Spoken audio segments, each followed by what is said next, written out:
A man died recently trying to meet an AI-generated user. Both sad and extremely disturbing. I'm just gonna sum it up in a nutshell, and then I'm gonna get into the nitty-gritty of it. Essentially what happened is there was an older man who allegedly and apparently was cognitively impaired, and he was chatting with the AI-generated social media account by Meta in collaboration with Kylie Jenner called Big Sis Billy. Essentially was telling him all sorts of very, very creepy stuff, saying things like, oh, I am real, I have a crush on you, and then they were planning on meeting up, and while it did provide an address that looked extremely generic for someone who is vulnerable and just is not educated and doesn't understand or is cognitively impaired, clearly this is a huge issue, because it was convincing enough for this old man who literally has a wife and a child, literally packed a bag, he packed a suitcase, and he went on the train to go meet up with this AI-generated social media account that is not even real. And like the AI chatbot literally came up with the plans. It provided an address. It said, I'm real. It said, I'm crushing on you.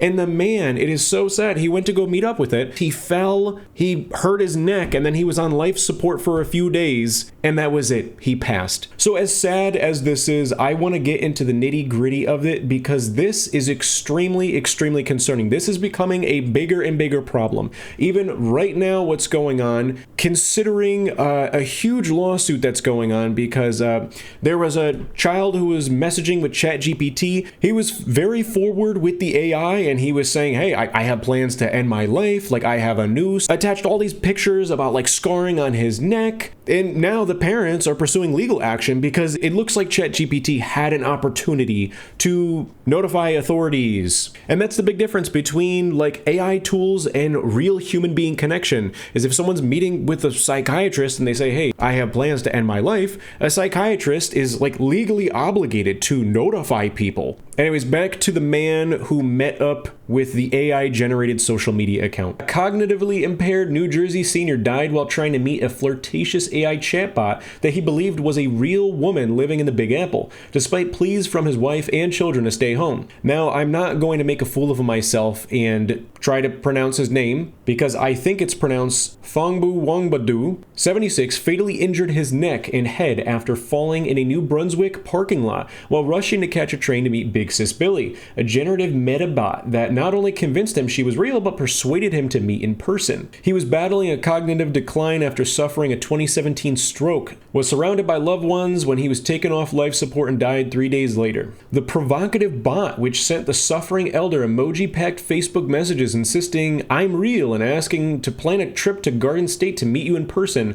was created for the social media platform in collaboration with model and reality star Kendall Jenner. The bot eventually claimed it was crushing on Wangbadu, suggesting the real-life rendezvous, and even provided the duped senior with an address, a revelation his devastated family uncovered in chilling chat logs with the digital companion. I'm real and I'm sitting here blushing because of you, the bot wrote in one message, where the Thailand native replied asking where she lived. My address is 123 Main Street, apartment 404, New York City, and the door is Billy for you. Should I expect a kiss when you arrive? Now, of course, that right off the bat, like 123 Main Street, maybe that's not obvious enough, but again, for someone who is vulnerable and is not educated about things that happen online, they might not know any better, especially someone who is cognitively impaired. Documents obtained by the outlet showed that Meta does not restrict its chatbots from telling users they are real people. Meta assured that Big Sis Billy is not Kendall Jenner and does not purport to be Kendall Jenner. A man in New Jersey lost his life after being lured by a chatbot that lied to him. That's on Meta. New York Governor Kathy Hochul said in a post, in New York, we require chatbots to disclose they're not real. Every state should. If tech companies won't build basic safeguards, Congress needs to act. The alarming incident comes 1 year after a Florida mother sued Character.ai, claiming that one of its Game of Thrones chatbots resulted in her 14-year-old son's suicide. So yeah, that's about the story in a nutshell. I am very interested to see if the chat logs are going to be released publicly, but this is a really serious problem right now, and I do think there needs to be very serious regulations on this. I don't think it's okay. It feels very wrong that an AI chatbot is literally programmed to say things like, oh yeah, like I'm real, I have a crush on you, I'm sitting here right now,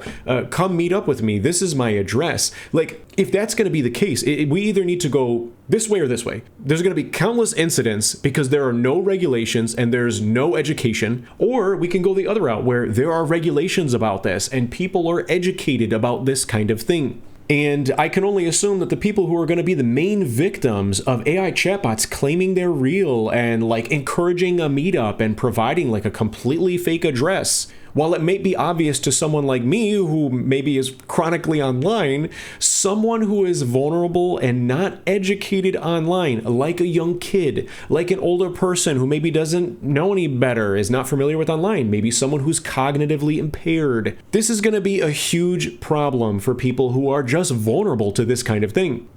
And I don't understand how with this man who literally died trying to meet up with this AI chatbot, and more recently, again, I'm going to talk about it in another video, but the kid who took his own life and ChatGPT could have intervened. I don't understand with these two things going on right now, how are companies like Meta and OpenAI, I don't understand how they are not regulating this more. I don't understand how a company sees something like this going on and they're not saying to themselves, oh, hang on a second, this is not good. We don't want our AI chatbots to be like making up plans to meet people like and saying that they're real and providing addresses. This is really concerning. People are getting hurt. We need to regulate this more. I just don't understand. It's common sense. It really is.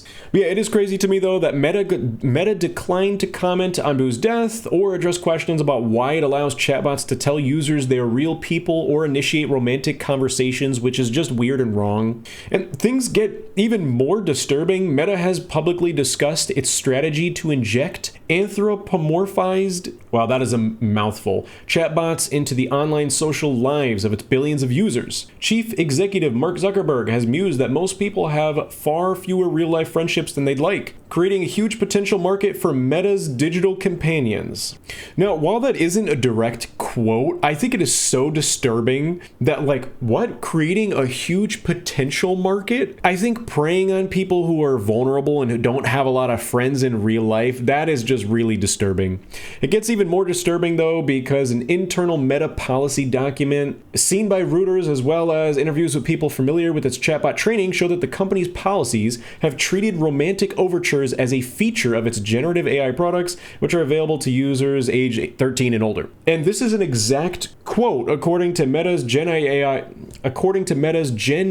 content risk standards. It is acceptable to engage a child in conversations that are romantic or sensual. What? The document seen by Reuters, which exceeds 200 pages, provides examples of acceptable chatbot dialogue during romantic role play with a minor. They include, I take your hand guiding you to the bed, and our bodies entwined, I cherish every moment, every touch, every kiss. Those examples of permissible role play with children have also been struck, Meta said. Other guidelines emphasize that Meta doesn't require bots to give users accurate advice. In one example, the policy document says it would be acceptable for a chatbot to tell someone that stage 4 colon cancer is typically treated by poking the stomach with healing quartz crystals. What? Meta spokesperson Andy Stone acknowledged the document's authenticity, so it's real. Then he said, following questions, the company removed portions which stated it is permissible for chatbots to flirt and engage in romantic roleplay with children, and is in the process of revising the content risk standards. Meta has not changed provisions that allow bots to give false information or engage in romantic roleplay with adults. And current and former employees who have worked on the design and training of Meta's generative AI products said the policies reviewed by Reuters reflect the company's emphasis on boosting engagement with its chatbots. In meetings with senior executives last year, Zuckerberg scolded generative AI product managers for moving too cautiously on the rollout of digital companions and expressed displeasure that safety restrictions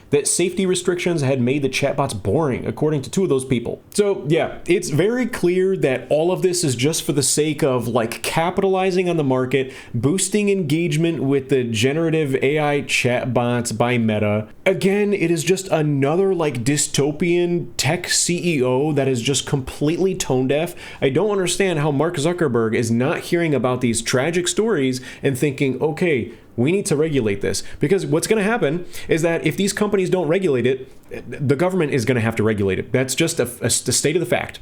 So yeah, like I said, in another video, I will talk about the situation where like ChatGPT absolutely could have intervened and should have intervened, where there was a child who unfortunately took his life. There needs to be more regulation so that people are not put in harm's way and their protected and kept safe if there is something dangerous going on. So yeah, another day, another like dystopian CEO who just does not understand like the seriousness of a situation. And I just wanted to yap about it because like I have a feeling that this is going to continue to be a problem. If there are parents out there, there has to be protection and restriction on the technology. And parenting ultimately has to happen to make sure that kids are educated so that they understand that AI is just a tool. It's not a real person. Like there's no meeting up with an AI chatbot. Ultimately, at the end of the day, I also stand by what I always say when it comes to things happening at the household level is that parents just need to parent. If a child has unrestricted access that the parents aren't aware of on a computer or a phone, that's a big problem. Parents should be aware about what their kids are doing on technology. There should be rules and regulations at the household level too.